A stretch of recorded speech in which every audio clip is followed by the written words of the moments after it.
Visai neplanuotai atsidūriau čia pas Ievą stovykloje vasaros. Ir taip stipru man niekada nebuvo gyvenime, nei pas vieną mokytoją. Negalvojau, kad šita stovykla man taip atvers akis, padės išspręsti tas problemas. Dabar jaučiuosi atviresnis, laisvesnis.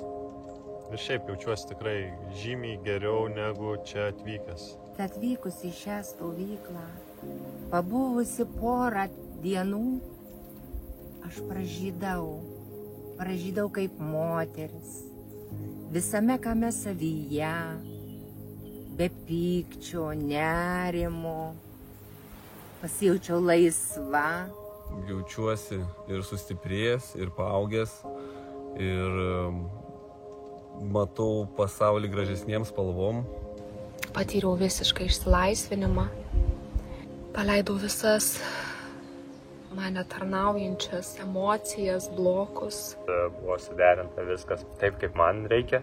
Praktikos, kurios atvėrė ir parodė, kur slypi šaknis, kur išsitaškęs, kur slypi energijos praradimai. Iš tikrųjų, šiandien suvokiu, kad turėjau visiškai iškreiptą gyvenimo prasmės, gyvenimo esmės suvokimą. Ir šiandien tikrai galiu drąsiai pasakyti, kad šiandien yra ta diena, kai aš pati save paleidau iš savo pačios pastatyto savo kalėjimo.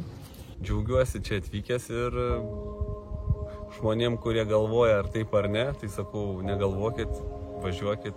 Iš visos širdies galiu pasakyti, kad šita stovykla tai Dievo visų aukščiausių jėgų dovana. Visi procesai, kurie čia vyksta, tai net ne 100%, o nežinau kiek 1000% yra dar kokybiškesnio ir vienareikšmiškai ilgesnio gyvenimo mums garantas.